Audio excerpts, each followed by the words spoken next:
Kavanagh. I'm the editor here with Grad Ireland. And in our next talk, we are delighted to be joined by Dr. Susan Lyons, who's the Work Placement Manager with the Career Services at University College Cork. Susan, many thanks for joining us here at the Grad Ireland Summer Fair. Thank you, Rory. Nice to be here. We're here to basically talk about the importance of employability skills, and it is a very, very broad topic, and we've tried to, identify a few discussion points to give students the best overview of it. And I know it can be a hard one to say, but if someone said if I asked you to define it within a tweet or a few tweets, how you would define employability skills, what might your answer be? So I guess they're kind of non-specific, job specific. They can be essentially for the most part. They improve your performance and they allow you to, I suppose, improve your ability to do well in your career. So they can be transferable skills, soft skills, hard skills, a mix of all of them. So what's great about employability skills is that there's quite a range now, and people can tap in to particularly those transferable skills, whereby they can bring something from one context to another, into one job, into another. And that's very much what we're seeing this year, particularly out of COVID, where things have changed and the employability has changed and is diversifying, particularly out of this year. So it's exciting to see the employability skills and those soft skills and transferable skills coming more to the fore. Particularly now as students graduate, they're becoming a lot more aware, and there's a lot more awareness of those skills. So I can go into them in more detail Sure. if you wish later. Yeah. Okay. In terms of, what it means for someone who's just graduating now and they're wondering how they can present their skill set to an employer, they could be transferable skills, their core skills, their soft skills. What are some examples of these of an employability skills package that may be appealing to an employer, or what is an employer looking for here? For example, someone who's graduating, in computer science, or someone graduating in business. Just give us an example of what an employability package of skills may look like. Yeah. So of course, outside of those hard skills or technical skills, those knowledge-based skills, which graduates and students will be coming with, depending on whether they come from a business degree or a computer science or arts degree, whatever those skills are part of their degree, and they would have come with that type of package anyway. So those technical skills will come through. It's outside of that really is what we're seeing, particularly this year. Employers are looking for those more softer skills, and they're very much becoming part and parcel of the package now, which a lot of us, we're all working remotely, and so those softer skills for many of us have been heightened, and we're a lot more engaged with them maybe than previous. So including students which may have had to work remotely over the last year and be taught remotely as well.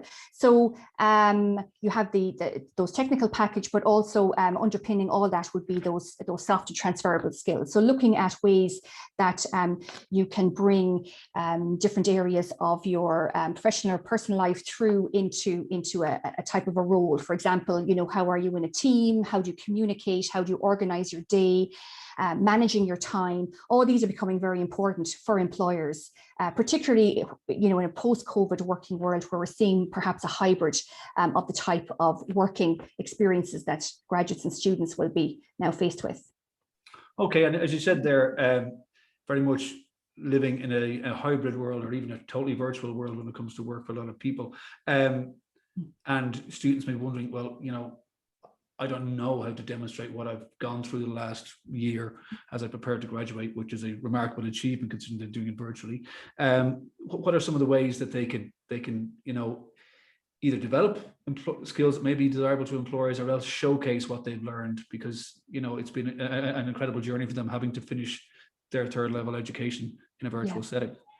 Absolutely. And I work with placement students, so very much we're on the cusp of bringing those students and employers together last year. And what really came apparent was a lot of those students, like many of them here on the call, they lost valuable experience, through summer work, through any tour, even working in a bar, all that was lost, be it through being suspended or cancelled.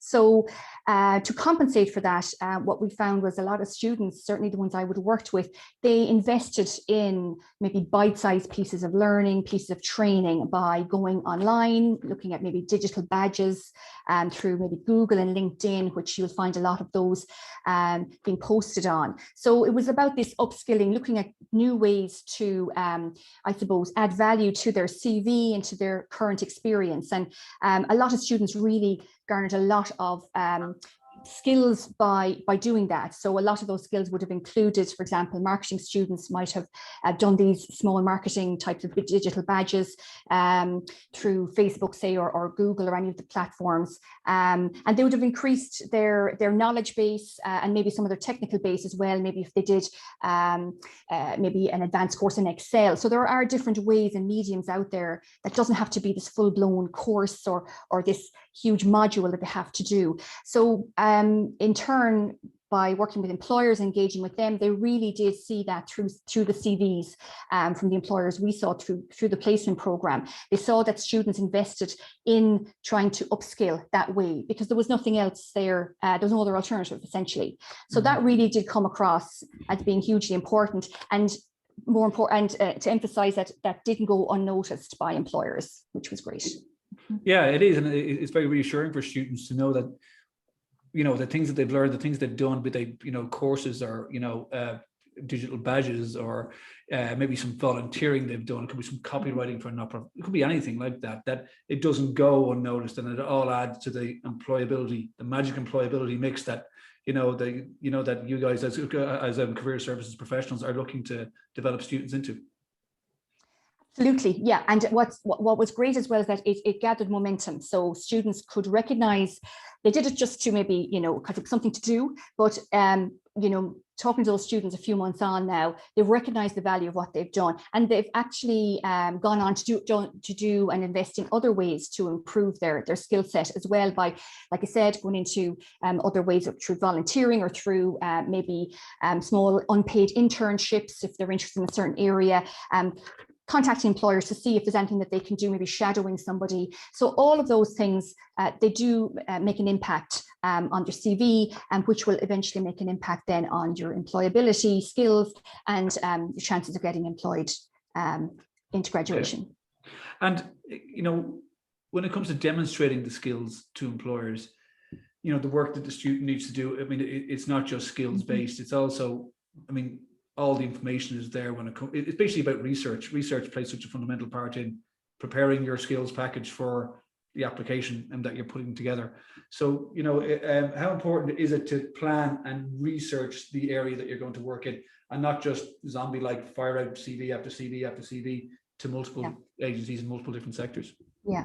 Oh, absolutely. Very important, because obviously you have to be focused and you have to know what you want. And employers will see through if somebody is going to, particularly at interview, again, one of the biggest things, or it certainly comes back again and again, a recurring issue would be that employers will know if somebody hasn't researched a role, or indeed the employer themselves. And particularly for large multinationals, they very much want students to become part of their culture. And so to understand their ethos and looking at their website, the type of events that they're involved in, maybe charity work they're involved in. So those kind of, you know, their mission statements. So they're very much interested in with students and getting feedback back from them that they want to work with them because you know, their culture suits the students' ethos, for example. So having that research piece very much has seen students do really well at interview, because it shows that there's invested interest put in there. Going to news feeds through LinkedIn or Google, I mean, there's a wealth of information out there now that we can go to and filter out about a company or about a particular role to do that. So the research really is at our fingertips. Okay, and sorry, just for people who are here on the session, if you have any questions, please put them in the Q&A box, which you'll see there on the platform. And we also have a poll there. We've asked you which of these 5 employability skills you think are most important to employers. So select which one you think, and we'll come back to that towards the end of the session. And you know, this overlaps with our previous session where we talked about arts degrees and how people can showcase what they've learned in arts degrees. And indeed, our first session of the day, we talked about transferable skills, which are obviously a huge part of the employability package, but students can be uncertain as to how to market them. If they're going for a very technical role, are they going to want to know that I helped in a theatre, you know, with a bit of sound design on something relating to a production, you know? So how do you demonstrate your transferable skills? It's not something you should just do at interview. It's something you should put on your CV, correct? And how are some ways you can do that? Yeah, so I guess transferable skills, obviously, it's something that is very important when it comes to students and particularly at the graduate level, because they have to tap into those types of skills from one context and transferring it over into another that will suit that role. So employers are very much aware of that. That's the first thing to say, is that those transferable skills can come across on your CV. I guess a really useful tip with the CV is using, maybe if a cover letter isn't something that employers will maybe look for, using maybe personal profile on the top can really help to, I suppose, hone in and harness those types of transferable skills. So, for example, if you're somebody who wants to go into marketing area, for example, showing that you have experience with working with people, the kind of commercial awareness piece, that you have, you're aware of different trends, for example, all those can be streamlined and put together in a nice little personal profile, for example, on CV. And that's something that we would encourage students at certainly the undergraduate level to do, particularly when cover letters aren't essential for placement, for example. So that's something that we find that's really useful. And it allows then for employers to be signposted to the relevant parts of your CV. So if you're somebody who mentions in your profile that you have got a commercial awareness, and you're very keen, you've got an excellent commercial awareness piece about you, then they can go and they'll scan through your CV and go, well, what does Susan mean by that? And they'll be able to pick out the relevant experience in that CV piece. So while the CV really in the work experience piece really should be just about, the duties that you did and setting those out, it's that piece on the top, that personal profiler, that it's a little bit of a marketing pitch really that you can use to demonstrate and to signpost employers then to the relevant key areas of your CV that will have those transferable skills evident. Okay, and I suppose as well for students it's very important to think broadly in terms of the options open to them. I mean, science companies will need marketing graduates, and engineering companies will need science graduates, and there's a lot of crossover and different routes. And the fact is now that a lot of students who are in first year will graduate in a job that doesn't even exist yet. So it can be very hard for students to plan in terms of, what skills would I need? So I suppose the advice is to transferable skills are built up through obviously your coursework, but also things like presentations, things like internships, things like part-time jobs, things like volunteering, and they are applicable to a much wider range of sectors than students may possibly think. Yeah. Oh, absolutely. Yeah. And I think again, working with undergrads, we're trying to get them to think that way in a higher level, bringing things about what that experience represents rather than what the experience is. It's about what does it represent. So we would get the students to maybe do a skills audit or a skills inventory and write down all of the different experiences that they have, what they think they've done in the past that might be relevant to employability, and then being able to map that back to these key competencies, I suppose, which is what the transferable skills can be able to map back onto for employers. So that's really a great way to get students thinking about their experience in that way, about what competency does it give them essentially, and how that can be used in different roles. Okay. I mean, and in the job that you guys do down at the Career Service, I mean, you're obviously talking to students from a wide variety of areas, but you probably see some of the same mistakes, no matter what degree they're graduating from. What are some of the pitfalls that students can fall into when it comes to not showcasing their employability skills or not packaging their skills right for an employer?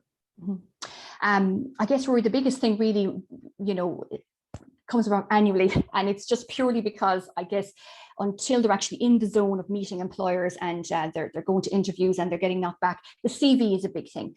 The CV is certainly for undergrads, people I work with are young graduates. This would be the first essentially showcase that you have for employers of you rather than meeting you. So you could be great at interview, but if the CV doesn't open that door for you, then you're not going to get to an interview stage. So the CV really is where I feel students hold back a little bit.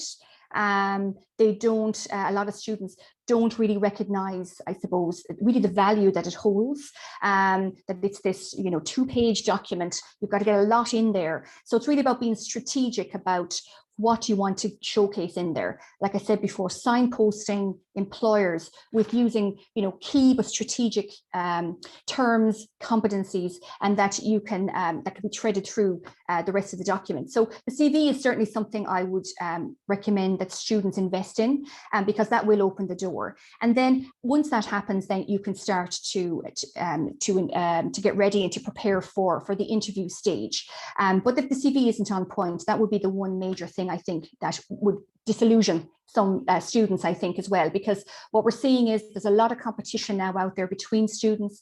A lot of them are coming with fantastic experience, absolutely amazing, be it through work experience, hands-on, or through courses that they would have done perhaps, or volunteering work. So they really do have a lot to offer.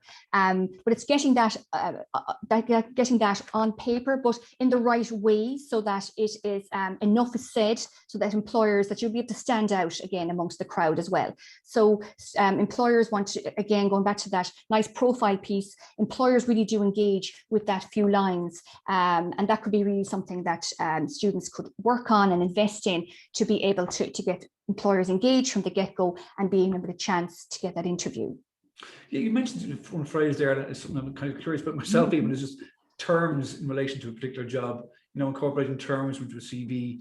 I'm sorry if this wasn't something that we had talked about discussing, but it just seems particularly relevant to it. How can students research those sort of terms or phrases that are particular to a certain job? Okay, so I suppose, again, these would probably be the competencies. And these are these, teamwork, communication, organization, resilience. So these are all these competency terms. What we find is because particularly with, again, with the undergrads we're working with, employers could be dealing with 50 or 60 CVs. So they were flicking through, and we encourage students to use that profile piece on the top, that maybe 4 to 6 lines, to be able to showcase key competencies that they feel is that they have, or that's relevant to the job that they can offer, so that it just gets the employer engaged, and it's it's something going, okay, well, that's somebody that I might want to be interested in interviewing, or I'm going to get back to that person, rather than it getting lost within your CV, because we do find that the employers have responded a lot to that type of format, particularly as they're looking at so many CVs. So those terms I mentioned would be those kind of competencies, putting those in where students feel they have the strengths. Are you somebody that maybe would be in a leadership or teamwork position? And if you feel you're that kind of a persona, then putting that somewhere, it's front and center at the top of a CV in that profile, like I said, would really, I suppose, help to signpost, like I said, an employer to the type of person you are, rather than getting lost in the body of your CV. And of course, platforms like, obviously most students are probably on it to a certain extent. LinkedIn would have a huge bearing as well in terms of the research you could do. You could look at someone who's working in a particular company, find out how they're structuring their LinkedIn profile, and how closely should the two align. Your LinkedIn, your CV. Yeah, so I suppose quite closely. The LinkedIn, in addition, would really just give you that, I suppose, wider platform to be able to showcase, more of your interests, maybe professional interests, about who you might be following, the type of how you're reposting, and so it gives you a bit more fluidity, a bit more scope to be able to expand maybe on certain areas. So again, if you're somebody wants to go into the marketing or finance, how's the LinkedIn? How is that being fleshed out through your LinkedIn profile? Again, just from an employer perspective, where they're getting volumes of CVs. Again, the CV, I suppose, is that really important pillar that allows employers to engage with first, and then perhaps they will look at the LinkedIn to be able to know more. So it's very important to keep the LinkedIn profile certainly updated, just to showcase and to give you, like I said, that extra scope to be able to allow you to showcase employers the areas that you're interested in, and what you'd like to, areas like to go into. Okay. Thanks very much, Susan. Just a few questions here. We have if someone is a mature student and they're looking to showcase their employability skills. Now, they may be just returning to college, so they mightn't feel they have enough academic skills. Do employers use your life skills to, to make a more informed judgment of the candidate? And is that is that something that they bear in mind? Yeah, oh, certainly. Yes, yeah, absolutely. That's certainly something that you can bring in. And again, employers will very much respond to, that maturity level that you've had. You can bring certain types of skills to the role. So being able, whether it's somebody that's worked in industry before or in different areas, they're able to bring what they know to that. And going back to college as well shows again that bit of an investment that you've either wanted to upskill or you want to go in a different direction. So I'd take it as maybe just a milestone rather than something that it's new, and then from that point onwards you're taking it as such. But employers will certainly take those on board, and particularly now in this post-COVID world, whereby emotional intelligence and all those kind of maturity aspects are very important. So somebody that has that I guess that bit more maturity as well is going to be very appealing to employers, particularly as we're working again this hybrid type of model. Okay, that's a very good point. And someone else has asked here, is any ideas or tips how they can develop important employability skills such as communication skills and analytical skills while still at college? So again, communication, I think it's one of those skills that I think we're all engaging with all the time. And I think it's just about understanding and being able to transfer over the types of current skills that this person probably has. I'm sure that they have a multitude of type of communication skills. But what could be useful is if it's something that's either oral or written, is it maybe define what they would like to get into. So there's different things like Toastmasters, or there's different areas, debating clubs, there's different clubs and societies that the student could engage with to maybe improve on their oral skills, or presentation skills, if that's the area they want to get into. Written skills, again, there are different ways, again, through societies, maybe becoming part of one of the committees, for example, would be really good. A lot of students use that as a way to through communication, be it through organizing events or writing, managing their social media content. So there are various ways that those communication channels can be improved.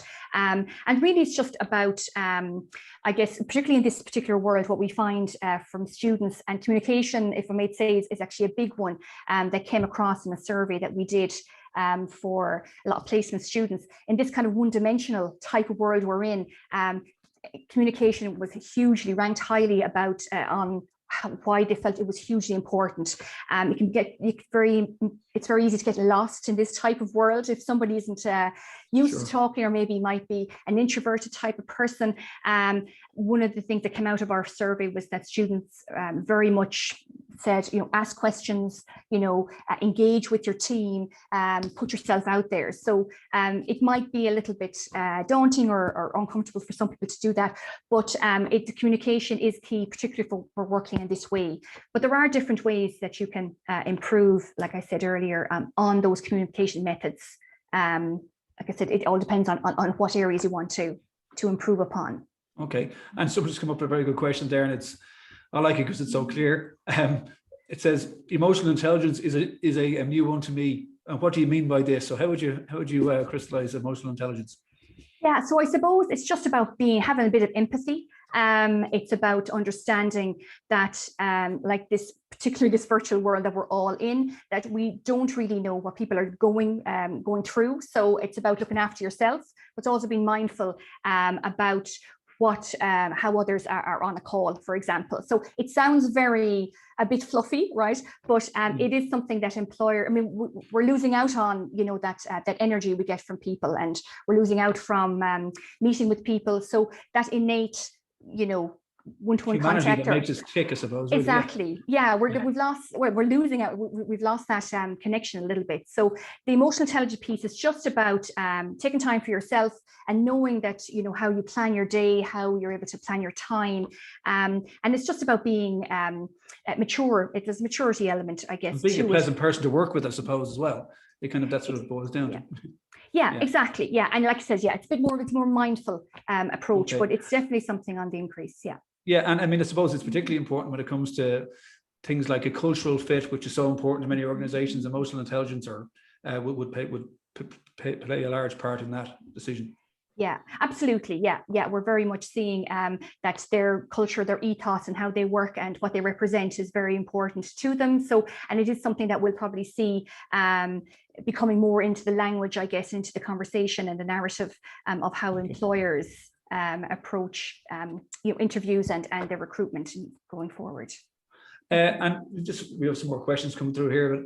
But someone asking here, should we always mention our soft skills in the CV, because they may think, well, it's not really relevant to a very technical role, for example, or should we add them according to the job profile? I suppose, like everything else, your CV should be tailored for each specific job, but are soft skills something you should always include, generally speaking? Yes, they're very much on the increase, particularly, when it comes to the problem solving, decision making, communication piece again, and that will all come through if you're somebody who is in a leadership role or in a responsibility role. It goes without saying, you don't have to spell it out sometimes, but that's something that you're going to there's going to be soft skills associated with those types of that type of a role. For example, you're somebody who's going to have to make decisions, going to have to work with people, to plan a team, to plan a project. So it's just about I guess, again, that personal profile piece. If you feel you want to use that as a way to present those types of skills rather than having it in the body of the CV, that's a really good way to do that, and a really good platform to do that. And employers like that will see through, and it'll come out in interview as well then. If they want to expand on it a bit more, it gives you that opportunity. Okay, thanks, Susan. Another question here, and I suppose it's kind of a different one because I don't know the exact detail of it, but someone is saying that, what can you, and I suppose it kind of comes back to the storytelling piece around your skills as to how you showcase them. I mean, someone here is in a situation where a job ends unexpectedly, as it's phrased here, due to a skills deficit. Maybe they needed advanced Excel, for example, they didn't have it, and the application process went no further, or it was in a trial and they weren't able to continue in the job. If someone wants to take, that's a tough lesson to learned. Then if they go and do a course, say in advanced Excel, and then use that for a further application, and an employer may look at it and go, well, how come we only were there for 2 months? Can you build that in a positive way? Yeah. Can you build a positive narrative around that sort of situation? Yeah. Oh, absolutely. I mean, it's just all about, it's a chance for you to demonstrate your upskills, your upskilling all the time. So we're in a very dynamic world now. Everything is changing. It's very diverse, and so it just shows that there is an investment in upskilling, that you identify somebody that was identified where that you could have improved upon or upskilled on, and you went and you did that. So it just shows a very positive way that you responded in a very positive way by investing in yourself to go and in this case do the course that you needed to do to get where you wanted to go. Okay. And sorry, we're just one or two more here. Someone just asking basically for practical advice on where you may find these courses to upskill. Any particular good places to go for courses? I know LinkedIn do courses. I know you have there's things like Coursera. There's Allison. There's different there's different facilities out there. Yeah, there is, and Solus have a number of courses. Yeah. A lot of them are free. And Springboard as well.